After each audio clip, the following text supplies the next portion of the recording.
Naturally, I clearly don't have hair, but we don't want like a halo. So my name's Bridget and I'm 49 and I live in Australia. I have always been a very fit, active individual. I've competed in a lot of sports, spent a lot of time focusing on my health and well-being. Earlier this year in February, I found a lump. After several tests and whatnot, very quickly they just decided that it was cancer. The discovering that you have cancer I can't even describe it. It feels like your whole life implodes in flames, like all of your hopes and your dreams and what you think you know, all of a sudden you don't know. Some of the frustrations for me though was that why, when I'm such a fit, healthy person, I do all the right things, why did this happen? What I have always done, and it's wired in me, is that I exercise no matter what, and I have motivation no matter what. At first it was challenging because I'm used to using exercise as a therapy, but of course this meant I couldn't do that, so that was a challenge in itself. So I started with the smaller things, walking, indoor cycling, yoga, the things that I could manage to still give me the mental health benefits. So a good friend of mine actually works for MyWhoosh, and he introduced it to me sort of back in its infancy stages.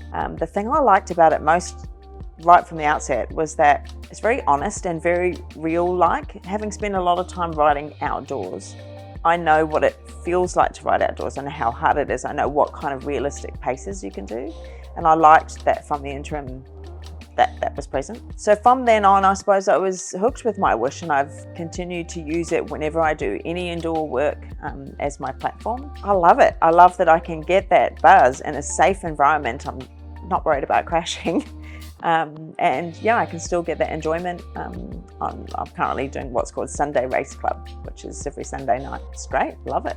I like the fact that they've got a few different worlds that you can ride. So there's Australia, obviously, there's Belgium, there's Colombia. You can jump on to different worlds so you're doing your sessions, but you can choose what environment you want to ride in.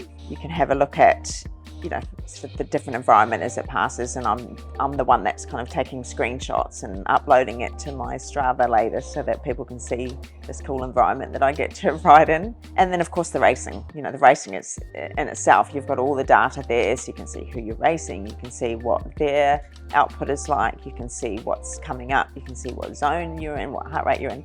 All of those things, they just really interest me, and they motivate me. And then next thing, you've been doing it for an hour and you haven't really noticed. So yeah, there's some great features that it offers. I think that women are really good at putting themselves last. And what I have learned through my life is that prioritizing myself actually makes me a better person. It makes me a better mother. It makes me a better friend.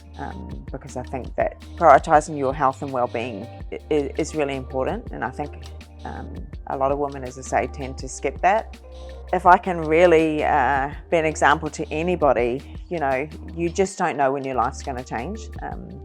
And I'm very fortunate to have been in a position whereas I caught this cancer really early, and so I've got an excellent prognosis. I can turn it around. But there's so many things that I want to do and want to achieve.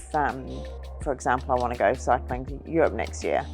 And I'm definitely going to do it, and I'm going to continue to make sure I make those choices.